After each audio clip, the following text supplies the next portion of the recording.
Primero, muchas gracias por la entrevista. Creo que es muy importante este tipo de oportunidades que tienen ustedes de tener una plática con alguien que tenga experiencia profesional.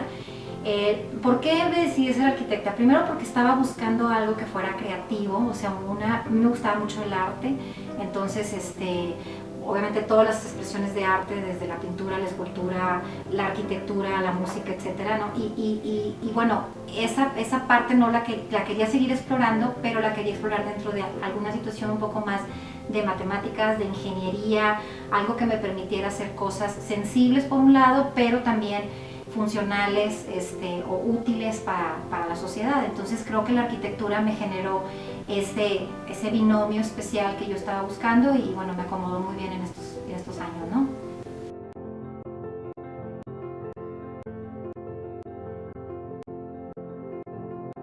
Bueno, yo estudié en el Tecnológico de Monterrey del 87 a 1991. En aquel entonces eran carreras de 4 años y medio, ahorita creo que están un poco más largas. Y bueno, la situación económica del país nunca ha sido así. Ustedes saben, México ha tenido siempre ups and downs, pero fue antes de lo que es la crisis económica del 97. Entonces, pues era una situación relativamente, pues económicamente estable, podríamos decir así. Y bueno, pues fue hace un tiempo ya, o sea, fue hace ya unos cuantos años, entonces eran otras los métodos, otras las técnicas, o sea, ya ha avanzado mucho la cuestión de los softwares, por ejemplo, en arquitectura, entonces aprendimos otras metodologías, ¿no? Pero de alguna manera creo que han servido, las seguimos utilizando, ¿no? No necesariamente, o sea, la arquitectura yo creo que es algo que de pronto traemos más internamente, o sea, es algo que respiras, vives, que lo traes en el alma, que te gusta. Y sí sentí que en México a lo mejor ciertas ciudades eran muy hermosas como Guanajuato, Mérida, pero había otras que requerían un poquito más de apoyo, ¿no? En cuestiones de edificación, en este tema de edificación. Y pues fue más, no tanto la situación económica del país, ¿verdad? Sino lo que yo quería explorar como persona, ¿no? Bueno, la arquitectura es muy noble, ¿no? En sí misma y en las escalas que uno puede escoger para especializarse. Te puedes ir en una escala muy a la baja y ir hacia diseño de muebles, diseño de objetos, diseño de interiores, y así va subiendo un poquito la escala hasta arquitectura, y luego de arquitectura te puedes ir a escalas más amplias, inclusive hasta la geográfica. Yo sabía que a mí me gustaba la escala, digamos, más amplia. Eso también lo sabe uno, creo que desde que está uno chico sabe si te interesa más el objeto o te interesa un poco más. A mí me llamaba mucho la atención todo lo que tiene que ver con trenes, con carreteras, o sea, con carritos, con trenes, o sea, desde chiquita, ¿verdad? Entonces, ahorita pues a eso estamos jugando aquí en la empresa de Neocity, o sea, traemos proyectos de infraestructura ferroviaria, carretera, cuestiones de planeación de ciudades, y me manejo de 20 hectáreas para arriba. Entonces, ¿por qué escogí planificación? Pues porque quería una escala no de tanto, o sea, de detalle, pero más geográfico. Y la verdad es que no sabía dentro de las especialidades de esa escala cuál escoger primero, entonces fue una exploración de varios años, ¿verdad? O sea, no sabía si quería urban design, diseño urbano, o quería planeación de ciudades, urban planning, o landscape architect. Entonces estaba un poco así como pensando, hasta que después de ver los planes de estudios a nivel maestría y después de exponerme a trabajar en el municipio de Monterrey en el área de desarrollo urbano y de estar un poco ahí en coordinación de un proyecto que se llamó reordenamiento urbano ecológico del Cañón del Guajuco, que es la zona que está hacia Santiago, hacia la presa de la Boca y la carretera nacional. Ahí fue donde ya empecé a tomar un amor muy fuerte sobre esa escala y sobre lo que yo podía lograr a ese nivel.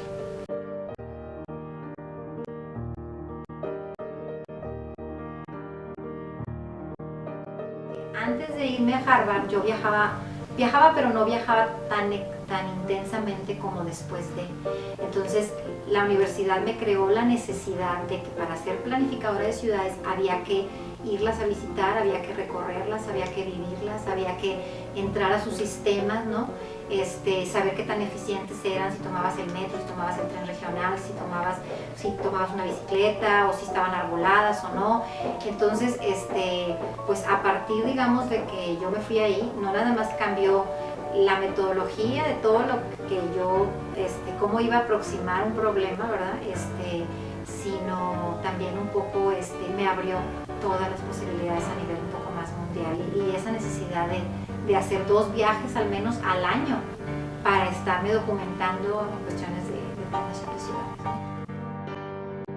Neocity lo inicié hace 11 años y fue una necesidad de querer entrar a la iniciativa privada y de yo tener el liderazgo de los proyectos que estaba manejando.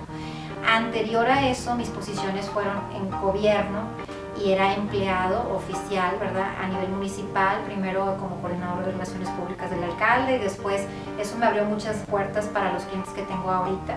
Y después me fui al área de desarrollo urbano y de ahí me pasé a nivel estatal al área de modernización catastral. Entonces tuve una experiencia gubernamental importante de qué es lo que se necesita para planes parciales de desarrollo urbano o para planes de ciudad.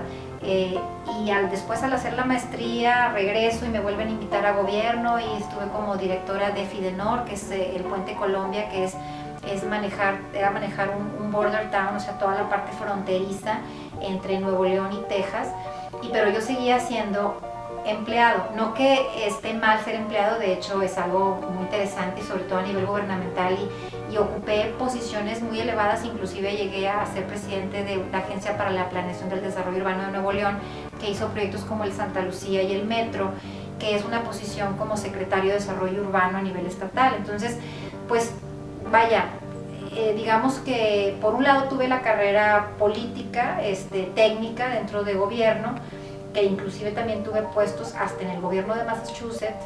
Hace poquito estuve participando ahí en el MSBA, que es el Massachusetts School Board Authority, y también en el Fondo de Pensiones de Massachusetts, que es el segundo más importante después de CalPERS, que es el de California, donde se hacen inversiones inmobiliarias con el dinero de pensiones. Entonces, ¿qué me hace formar Neocity? Pues esa necesidad de tener lo mío. O sea, tanto estar en posiciones importantes o digamos en posiciones de cierta influencia, ¿verdad? Digo, realmente era muy bueno estar haciendo cosas para la comunidad, pero también quería yo, ahora sí que como el pescador, ¿no? Preparar la barca y lanzarse al océano y decir, bueno, ahora vamos a ver qué hay allá afuera, qué necesidades hay de diferentes clientes y cómo puedo yo apoyar esas necesidades. Entonces, y de alguna manera tú ya eres más dueña de tu propia agenda, dueña de tu oficina, de lo que tú decides tomar y que no. Entonces, no tiene nada que ver con los vaivenes políticos y estás cumpliendo un servicio de diseño de alta calidad a diferentes desarrolladores o dueños de tierra, hoteles o diferentes equipamientos, ¿no? Entonces, fue una experiencia muy bonita y el ser independiente es pues es algo muy bueno, ¿no? O sea, uno administra sus propios recursos. Bueno, ahorita me es muy interesante que me hagas esa pregunta sobre qué proyecto es mi consentido, por así decirlo, ¿verdad? Porque ya tengo, como mencionaba, desde 1991 hasta ahorita de experiencia profesional, entonces ya son unos añitos ahí, ¿verdad? Y he tenido diferentes tipos de productos a través del tiempo, ¿no? Unos de ellos son cuestiones muy académicas, de planificación estratégica, como son estos libros de análisis estratégico del área metropolitana de Monterrey, que viene a ser como la segunda parte de un proyecto de Visión Monterrey 2020, hacia dónde va la ciudad de Monterrey en cuestiones de planeación urbana. Y pues fue mi primer bebé, o sea, es que es la verdad, fue mi primer bebé, y esto es lo que me hace que me inviten al gobierno a nivel estatal para ser secretario de Desarrollo Urbano. Pues un segundo bebé fue el Santa Lucía, porque nosotros nos encargamos, aunque era un proyecto que ya estaba realizado desde el sexenio del gobernador Sócrates Rizo y ya había mucho avance de planeación por empresas americanas, pues recopilamos todo ese ejercicio de diseño y con las personas que estaban apoyándome, que éramos aproximadamente 100 gentes, se hace el nuevo proyecto de Santa Lucía, que después licita el área de obras públicas. Entonces digamos que ese es un segundo bebé.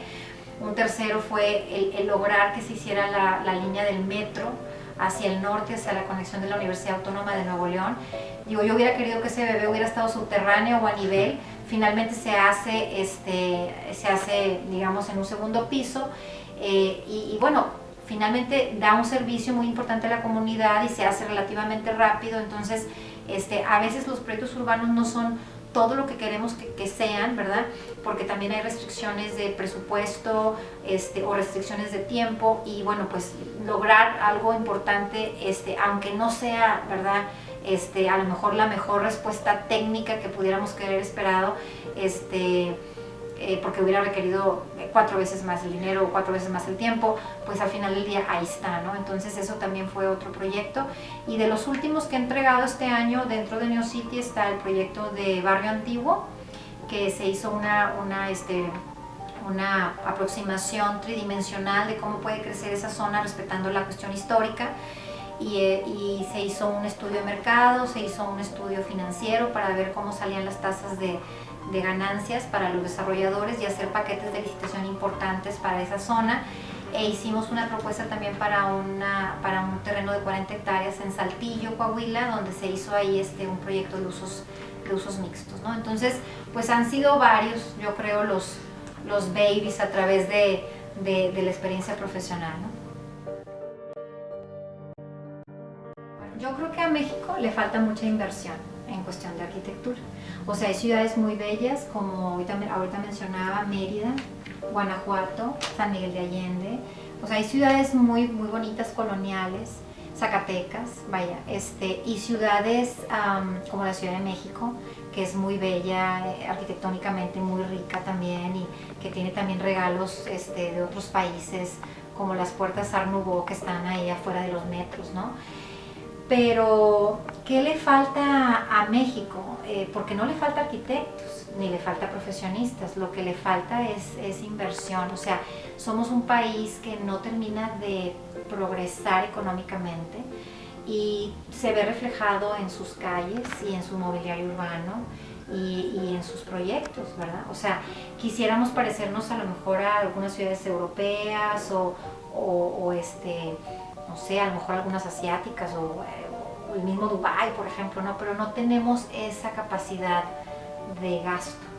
Entonces, creo que las ideas están ahí, los despachos están ahí, pero sí está faltando más inversión, tanto pública como privada, y que los recursos estén bien ubicados en los proyectos. O sea, sí veo situaciones negativas que no me gustaría comentar ahorita en esta entrevista, pero sí hay situaciones negativas a nivel del manejo gubernamental o político sobre proyectos, que podría ser mucho mejor, más eficiente y regresar más dinero hacia las obras, ¿verdad? Y también en la iniciativa privada no tenemos esa conciencia de planeación urbana. O sea, queremos, así como a veces la persona que hace una casa se quiere saltar al arquitecto e irse directo con el contratista y empezar a hacer una casa sin diseño, igual pasa en la planeación urbana. Quieren hacer los parques industriales y las cosas, acomodarlas así muy rápidamente sin hacer todos los estudios que conlleva la planeación. También vivimos un ejercicio en México de lo que yo le llamo el cortoplacismo.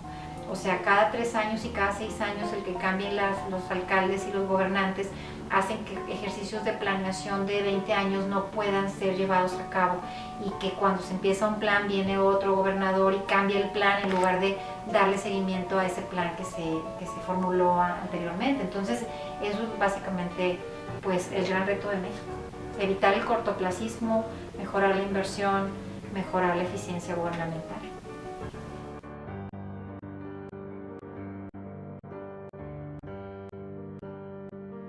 Somos un grupo multidisciplinario de trabajo, o sea, hay muchas experiencias alrededor, ¿no?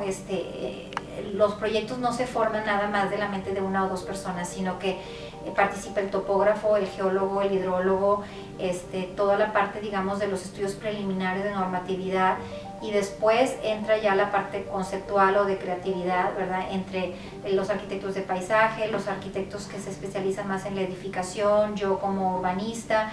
Y a mí me toca el reto de ser la coordinadora general de todo este ejercicio. O sea, lo que caracteriza mi trabajo, a diferencia de otros despachos, es que yo soy, y esa es una cosa que yo creo que cada uno como profesionista reconoce lo que cada quien puede aportar, ¿verdad? Hay arquitectos que saben que son muy buenos en el sketch, por ejemplo, ¿no?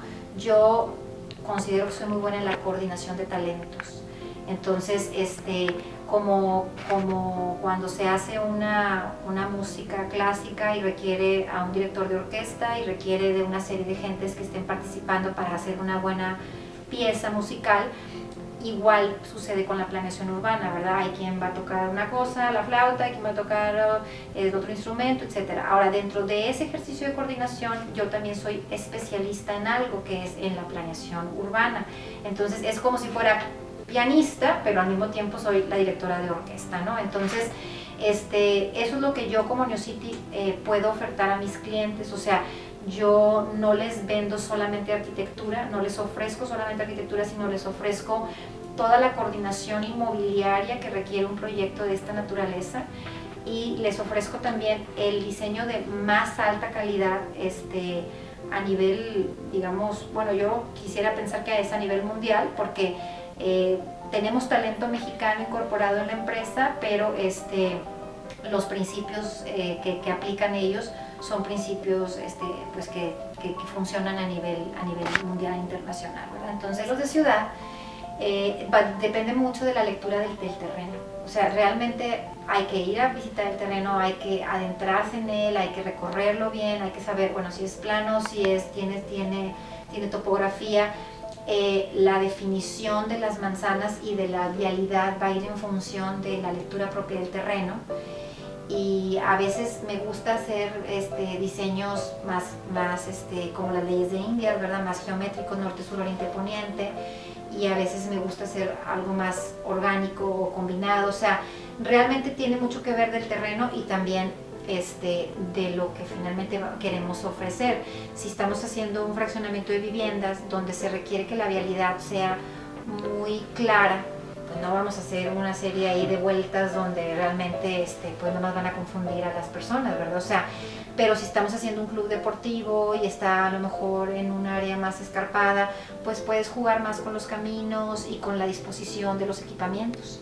Entonces depende mucho del terreno y del tipo digamos, del tipo de uso que estamos definiendo para eso. Ajá.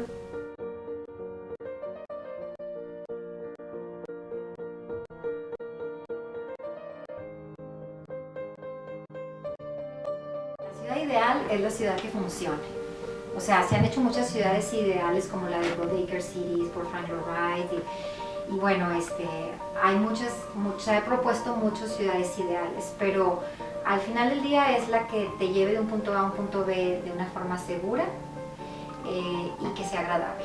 O sea, que como lo que decía un poquito Kevin Lynch, tenga todos los elementos, ¿no? Que puedas reconocer ciertos nodos, ciertas orientaciones, que hay espacios de encuentro. Más que contestarte la pregunta de ciudad ideal, te quiero más bien contestar la pregunta de mis ciudades favoritas en el mundo. Porque de ahí viene lo que es ideal, ¿no? Por ejemplo, para mí una de las ciudades favoritas era París.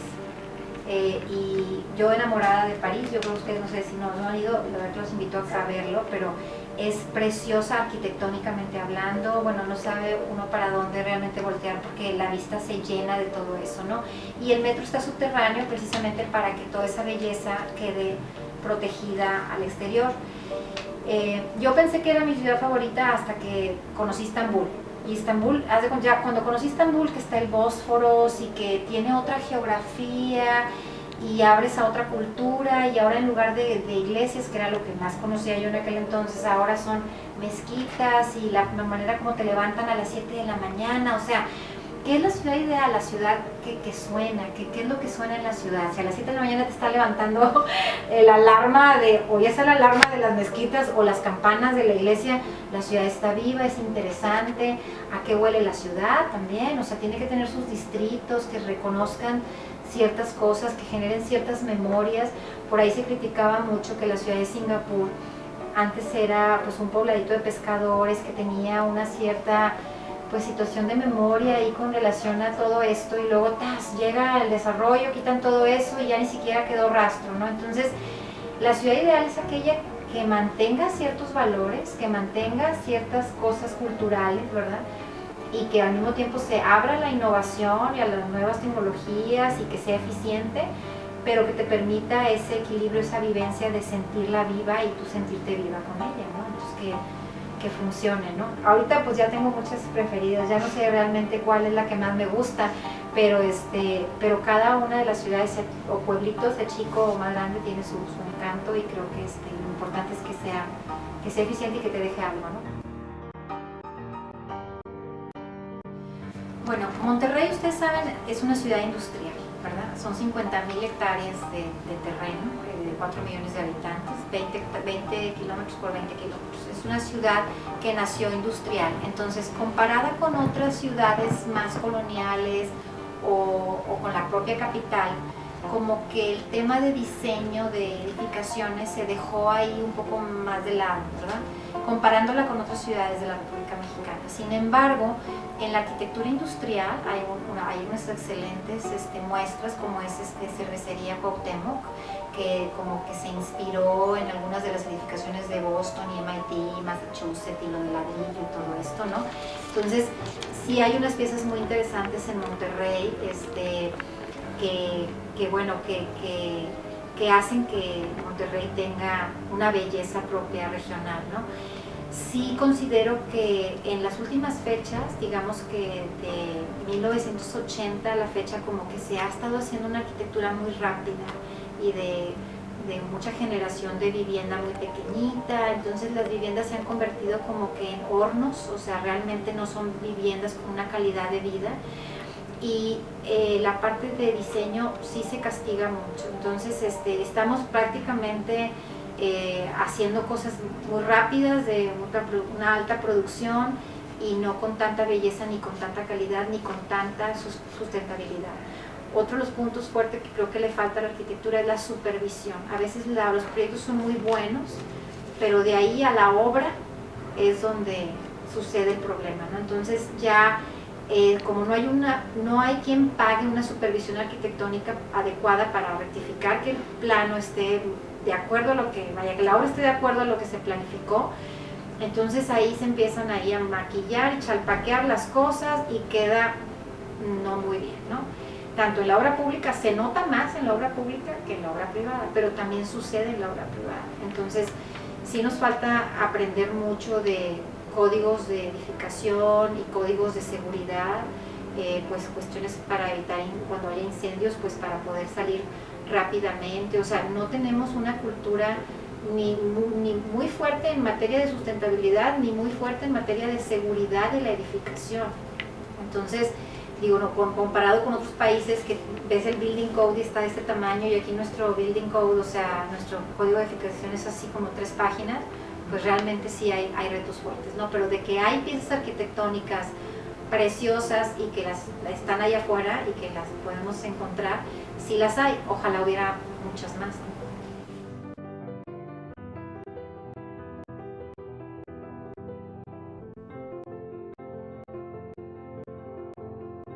Lo que nosotros planeamos en YoCity siempre tiene que ver con modernidad, sustentabilidad, accesibilidad total, innovación y elegancia. Esas son las 5, digamos, temas que traemos. Siempre me gusta que todos los componentes de edificación tengan una proporción adecuada entre unos y otros. O sea, es como, por eso comparo yo mucho con otras cosas, de repente es como hacer música, o sea, tiene que sonar bien, o sea, se tiene que ver bien, tienen que coordinarse bien los elementos, no puede estar uno muy alto y muy ancho y muy así, ¿verdad? Y los otros ahí como que no hay presencia, o sea, tiene que haber un balance, un equilibrio cuando se está haciendo un plano urbano, ¿no? Y a la hora de hacer el tridimensional nos damos cuenta, es como hacer la maqueta, si de pronto hay que bajar densidades o subir o reescalar ciertas cosas para que casen bien, ¿no? Pero básicamente esos son los temas, ¿no? La sustentabilidad, sobre todo accesibilidad total, que casi no la usa nadie aquí en México, y bueno, pues que sí sea un producto elegante, tanto en su presentación como en su diseño, o sea, ambas cosas, todo cuenta, entonces sí es importante. Más que elementos arquitectónicos, son como que mobiliarios o infraestructuras que no deberían estar al exterior. O sea, yo mandaría meter subterráneas todas las líneas de CFE, todas las líneas eléctricas posibles, y los postes de teléfono y todo eso. Realmente, como la tecnología ha ido mejorando con el tiempo, bueno, ya los fraccionamientos se hacen todos subterráneos ya por normativa, pero sí intentaría ir cambiando poco a poco, distrito por distrito, el que eso se vaya metiendo al subterráneo, porque eso afecta fuertemente la imagen urbana de la ciudad y no permite ver la belleza de las edificaciones. Ahora, las edificaciones muchas son muy bonitas, por ejemplo, en el centro de la ciudad o en el barrio antiguo, pero de pronto les falta una remozadita, les falta una pintadita, así como un poco el proyecto de Barcelona Ponte Guapa, o sea, aquí tuvimos otro proyecto en Nuevo León que yo impulsé, que fue Regia Metrópoli, era de que, bueno, vamos a pintar un poquito eso, ¿no? Otros elementos arquitectónicos pues realmente son necesarios, más bien otros mobiliarios urbanos son necesarios para la ciudad, como los semáforos y las cajas de controladores de los semáforos y cosas de esas, que tenemos que hacerles un espacio correcto, porque por lo general se hace el proyecto urbano sin pensar en este tipo de cosas, equipamientos, llamémosle así, y luego los andamos poniendo como marcianitos sobre el ejercicio ya construido y queda todo ahí, o sea, cada intersección queda diferente, entonces como que no se pensó poner eso y eso está muy mal, o sea, el no pensar de una forma integral en todos estos equipos que forman parte, cámaras de seguridad urbanas, semáforos y cosas así, tenemos que tomar en cuenta todas esas señalizaciones y postes que de pronto sí vayan, que tengan que ir exterior, como son los de iluminación, o sea, de iluminación pública, pues los alumbrados públicos, eso sí tienen que ir afuera perfectamente bien, pero todo el cableado, pues tratar de ponerlo subterráneo.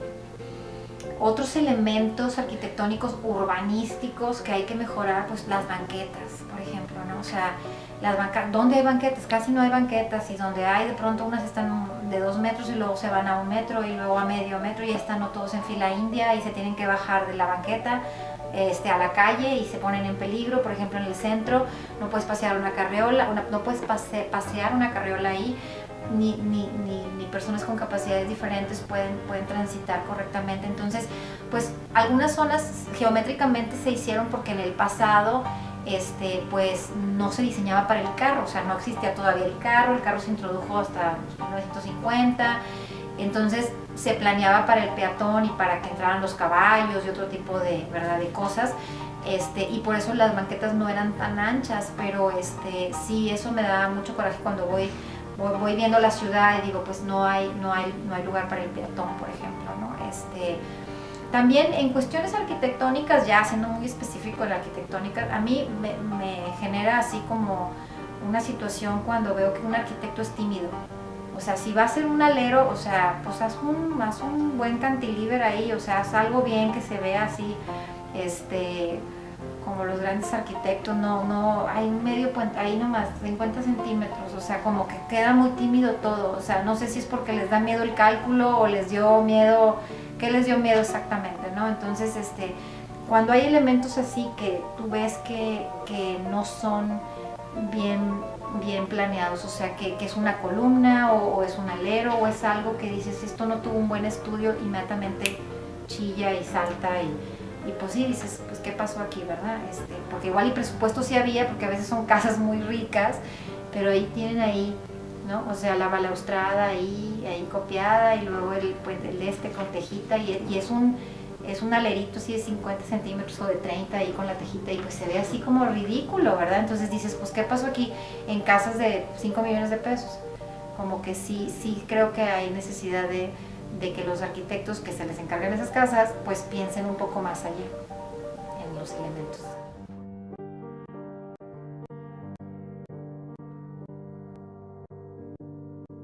Sí hay un tema que utilizo en planeación urbana que es la filosofía de no exclusión.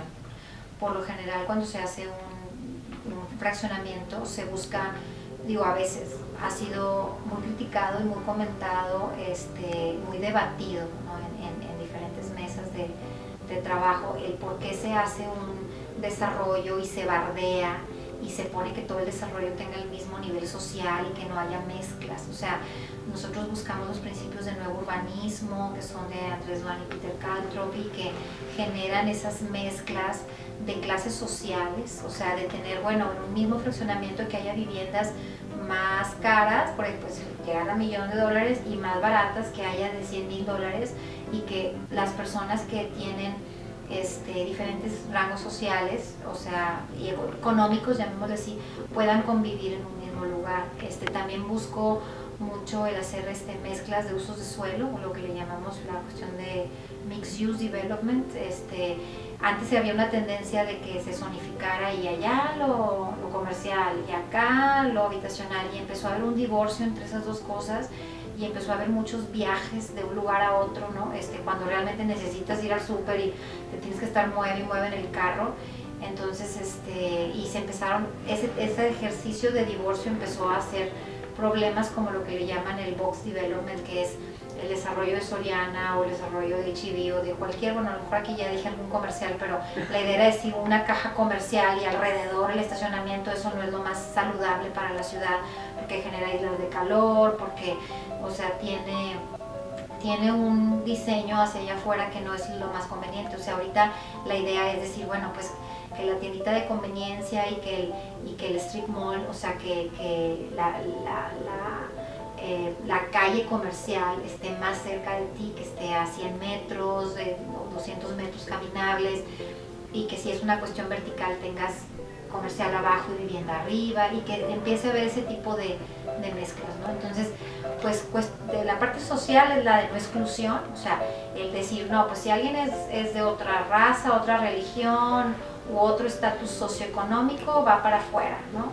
Eso no es lo más conveniente. No es fácil aplicar esa teoría en México, porque en México como hay mucha inseguridad, se busca mucho por el cliente que el fraccionamiento esté siempre bardeado y cerrado, y siempre tenemos nuestros debates y discusiones con los clientes de que si lo abrimos, que si lo cerramos, que si lo semi-abrimos, y ahí estamos, ¿no?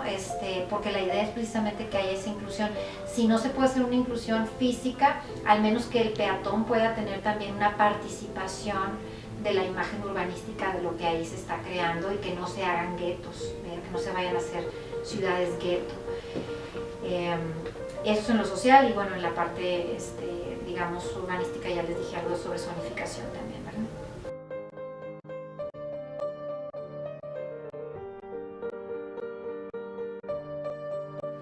Soy católica, y vengo de una familia muy conservadora en principios, valores morales y éticos y todo esto. Sí aplico ciertos principios más que en mi arquitectura, en mi empresa. O sea, en la empresa se dan ciertos valores que tienen que ver con la ética, que tienen que ver con pues la entrega, el trabajo, la calidad, todo eso, ¿no? La parte sí religiosa realmente no se llega a permear hasta la arquitectura. O sea, yo me considero que más bien soy una persona que, aunque soy católica y me reconozco católica, soy muy abierta a muchas culturas, a muchas religiones, he viajado mucho, y más bien me interesa, como de todo lo que he aprendido, ir tomando un poco lo mejor y tropicalizarlo un poco aquí. Y claro, me he llenado de ciertas cosas que cuando hago mi arquitectura pues obviamente se tienen que reflejar, ¿no? Es como cuando uno escribe un libro. Para poder escribir un libro o tienes que leer mucho o tienes que tener muchas vivencias, cualquiera de las dos, ¿no? Si no, ¿cómo vas a vaciar en letras lo que no sabes o lo que no has leído?